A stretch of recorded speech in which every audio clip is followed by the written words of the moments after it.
biliary atresia is really rare in general. They're still kind of looking for a cure for it. Obviously, that's why I do all this money and research. But the other thing that I was diagnosed with was hepatopulmonary syndrome, which is even more rare. So rare that when I went to go get help for it with the doctor, he said that he had to read up on papers before he came in. So that's not something that you want to hear from your doctor, that he had to read up on whatever, that you had. Welcome to the PM Podcast, brought to you by DonorSearch, the show that takes you inside the lives of thought leaders, innovators, and changemakers in fundraising, philanthropy, and civil society. I'm your host, Jay Frost. Sydney Moss is a junior at Dunwoody High School in Georgia and one of two recipients of the 2025 William R. Sims Award for Outstanding Youth in Philanthropy, presented by the Association of Fundraising Professionals. Born with a rare liver disease, Sydney turned her health journey into a mission, launching Concert for a Cause while awaiting a transplant. Since then, she's raised nearly $60,000 for biliary atresia research at Children's Healthcare of Atlanta and recently established the Sydney Moss Fund. We spoke with her live at AFP ICON in Seattle. Congratulations on your award. Thank you. Tell me a little bit about yourself. What kind of work do you do? Okay, start from the very beginning. So I started my Concert for a Cause in, I think, the summer of 7th grade. And during that time, I was on the transplant wait list. So I was born with biliary atresia, which is a really rare liver disease. It's the number one cause of pediatric liver transplants in America. And so I was born with that, and I always knew I was going to have a liver transplant, but obviously wasn't quite sure when. I had a Kasai procedure when I was really young, and that kind of made it so that I was able to live my life a lot longer without having a transplant. And so during 7th grade, when I turned 13, I had kind of realized that I had some problems with my lungs and breathing. So I had another super rare condition called hepatopulmonary syndrome. And so that's where the liver somehow affects my lungs and my ability to get oxygen, which breathing it's pretty important. It's a good thing to have. Yes. And so I had to end up on the liver transplant wait list. But then while I was on there, I really wanted to be able to do something. I was kind of bored not being able to go out and travel and do much because I was really sick. So I started a concert, and it was raising money for biliary atresia, or BA for short. And at the time, it was outside, a pretty small venue. Me and a couple other friends from youth group and my guitar teacher, we did a couple songs for about an hour. It was really good. It was pretty much a really big success. I think that year we raised over $13,000. But then every year I was I thought it would be pretty cool to continue it on. And then I finally set the goal for myself that I wanted to try to raise $100,000 by the time I graduate in 2026, which is next year. How are you doing so far on that trajectory? So right now I'm over 75,000, almost 80,000, as a total of all the years. But this year in particular, we raised 18,000. So. And the conditions you outlined that you have been battling, yes. And others, how are these considered relatively rare conditions? Well, biliary atresia is really rare in general. They're still kind of looking for a cure for it. Obviously, that's why I do all this money and research. But the other thing that I was diagnosed with was hepatopulmonary syndrome, which is even more rare. So rare that when I went to go get help for it with the doctor, he said that he had to read up on papers before he came in. So that's not something that you want to hear from your doctor, that he had to read up on whatever that you had. So you were young when you were diagnosed with yes. You're young today, yes. but you were younger when you were diagnosed with both of these conditions. Yes. What was it like to hear those words from a doctor? Oh God, not great. I will say that was part of definitely something that one of the hardest times in my life for sure, kind of at a low point, but being able to do music and continuing that, it's definitely been by my side, something very positive, and being able to use music with my concert for more of a better bigger outreach. I think that's been a really wonderful thing to be able to do. So Let's talk about your music. How long have you been playing? I've been playing since I was like in 5th grade. I think that's when I got my first guitar, but I've been doing like music and voice lessons like ever since I was like 5 or so. I was actually classically trained, but I honestly like didn't really practice doing classically trained that much. You're but not alone. but I did do like a bunch of like rural conservatory kind of things. And then by the time I got into 5th grade, I wanted to do some more like modern stuff, you know, things on the radio. And so then from there, I've just kind of kept up, you know, doing all that. I don't really need a teacher to do that kind of stuff, but maybe some like more technical things on the guitar. But like I'm not a shredder, so you know, I don't really need. You are playing an electric acoustic, which is on the verge.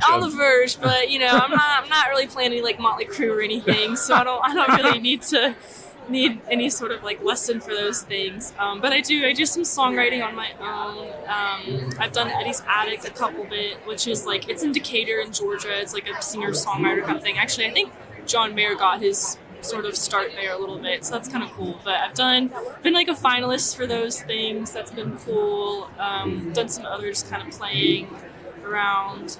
So yeah. So music is obviously something that for any of us, it's not just a way to get through the day and it's something we enjoy, but it can be really restorative. Yes. So as you've been sharing your music with other people, what kind of response have you gotten? You've clearly raised some dollars that's very important for the research. What other kinds of reactions have you gotten, both from your peer group, but also just the broader community who may have never heard about these conditions, but now are more aware because of the concerts? I definitely think, you know, I always get the thing like, you should be on American Idol, or like try to do those things, you know, or like take it on the road, which is always, you know, super complimentary. I always like really appreciate that. You know, in my opinion, I think it's just like too hard to try to do music like for a living. But I always will definitely try to keep it, you know, with me as like something I can just do when I'm, you know, something positive, or you know, hopefully maybe I can try to continue this concert or raising money for whatever I want to through doing this concert maybe later in life. But yeah, I think that those have been some of the things that I've gotten. I think people have really enjoyed like coming to it as I've gotten like better and better. People have been coming like since I was like, you know, 7th grade to now almost a senior in high school. Me and my friends have definitely like gotten better each year, so it's been kind of cool to see that progression as well, with everybody getting better in their vocals and instruments and all kinds of stuff. So. And I'm sure that they're now more aware also of the cause itself. Yes. As well as fans personally. Yeah. I think because it's so rare that like people don't even know like the actual impact. You know, like for cancer and things, people talk about it all the time. Right. But you know, because this is biliary atresia and liver disease is so rare and really only affects like such a small population of people, but that like people just don't even know like what the extent to which other patients, including me, are like having to deal with. So what are you hoping as you continue this process? Because you're in school right now, you're a junior. Yes, sir. And a very busy one. Yes. You just told me about your list of AP exams. Yes. So you won't be on a lot of podcasts at the moment. You're kind of busy. So thank you for being here. Of course, but after you get through school, you're presumably going on to higher education. Yes. And I guess you have an interest in health and public health. Mm-hmm, yes. How do you imagine continuing some of the work that you're doing, either through music or in other ways, to continue raising awareness and raising money for the cause? Yeah, well, so me and the help with my parents wouldn't be able to do anything of this like without them. But we've set up an account through the Community Foundation of Greater Atlanta and have made the Sidney Moss Fund. So it's like a 501c3. So basically I'm allowed to be able to give like wherever I want to. I can split the money in different ways. The first we had done for the first couple of years was directly through CHOA. That's where my my hepatologist was, Dr. Carpin. Well, now he's at VCU. So he's doing a lot of research there. But obviously some of the money will not, or was going to CHOA, but now is going to him over at VCU. So I've kind of split it this year. Half is going to CHOA, Children's Healthcare of Atlanta, and then half is going to Dr. Carpin. And they're both kind of researching like different things. Dr. Gupta at CHOA, she's researching more like patient-focused stuff. So, you know, like medicine. I'm on like an anti-rejection medicine for like the rest of my life, which is Tacro. So I have to take that every day, twice a day at a certain time. So she's researching like the effects of that and how we can, liver transplant patients and transplant patients in general can just have like one medication to take every day. Dr. Carvin, on the other hand, over in VCU, he's researching like the actual causes of BA and how we can find a cure for that. So through the Sidney Moss Fund, I can like kind of choose whatever I want to do. I've also thought about like maybe just like donating to like Donate Life, like raising awareness for like organ transplants in general, not just liver. But I definitely do think that, the cause of BA is really important. I would really like to see, some sort of progress being done with that, and hopefully my money's like making a difference somewhere with that. So there's not an over-reliance on transplants, although they're really important. And the number of, I guess, of living donor transplants is particularly small. Yes, so I'm sure this is also helpful both on the research and the medical side, but then to raise awareness about the importance of living organ donations. Yes, for sure. So as you're looking forward, just describe some of what you imagine for this. What do you imagine for the rest of your, your work, your academic work, and then afterwards, and your music too, because that's a big part of who you are. Yes. So like I said, I'll graduate next year in 2026. Hopefully raising $100,000. So that'll be a really like cool mark to hit.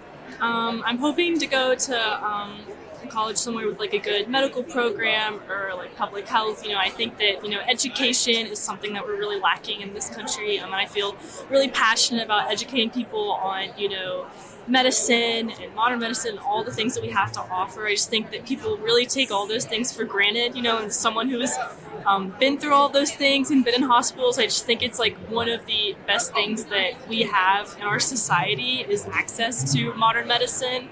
And so I really like to, maybe do a job that, is focused on educating people, whether that's actually like with BA and liver transplants and transplants in general, or if it's like something else, something like public policy focused or public health, something on that side.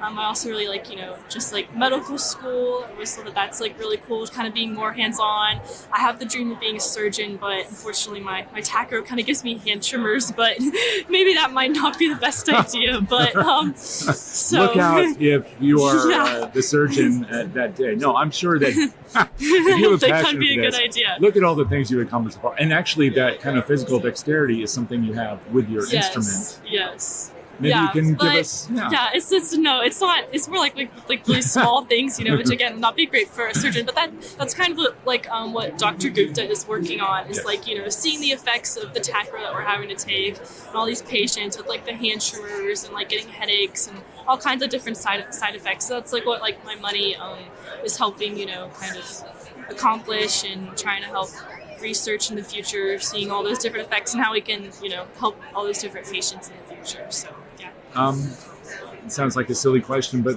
what does this recognition mean to you? It means a lot. It's amazing to be able to know that I've had such like a great community, from the start. Not only because it's grown from just like me and my friends from youth group and just like, Dunwoody, like small people from my school and in my neighborhood to now, worldwide. It's really great. So now I know that, what I'm doing actually has made a difference, and people are understanding the extent to what this issue is, and that, biliary atresia and transplant, it is such an important thing. It needs to be talked about more. So I think it's been really nice to know that, that this is finally getting recognized instead of something that's a little bit more common, like, cancer or something like that, even though those are definitely really important things. But, I think it's also just really nice to know that something like this is getting recognized and appreciated. So we can help these kids, people like me, who don't get that much awareness, and hopefully can continue moving on forward with like future research and helping patients. Yeah. Would you mind sharing a song with Yes, us? of course. It's true, I don't wanna leave too soon. It's true, I like being on my own. But then I wish I called someone on the phone. I like being alone, not feeling alone. When I'm too far from others, I tend to get sad. I'm an introverted heart, I've been that way since the start. I like being alone, but not feeling alone.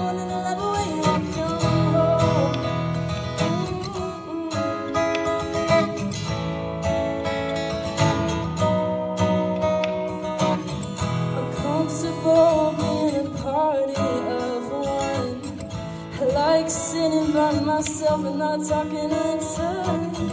But then it's the people I love the most, and I love them so much you don't even know. I like being alone, but not feeling alone. When I'm too far from others, I tend to get sad. I'm an introverted heart, I've been that way since the start. I like being alone, but not feeling alone, and I never will come home.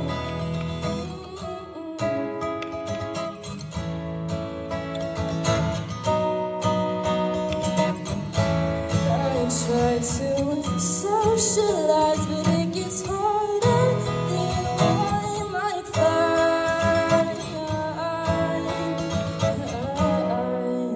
'Cause I like being alone, but not feeling alone.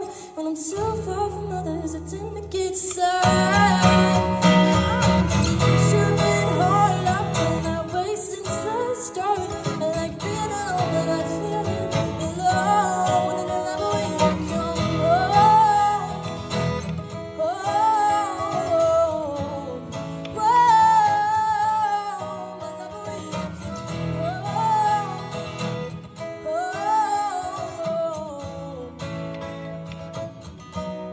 I never will come home. Well, that's it for this episode of the PM Podcast. To attend the next Concert for a Cause and support Sydney's work, visit Sydney Moss Music on Instagram. You can learn more about AFP and its annual awards and honorees at afpglobal.org. Our thanks to our sponsor, DonorSearch, the world leader in AI-powered fundraising intelligence solutions for the nonprofit world. Our producer is Jack Frost, and our theme music is Moving Out, Moving In by Jay Taylor, and is provided courtesy of Epidemic Sound. If you like what you heard, make sure to subscribe wherever you like to listen. Check out our sister shows Frontlines of Social Good and How to Raise, and come back next weekend for another conversation with a leader in the world of social good. Until then, this is Jay Frost. Thanks for joining me.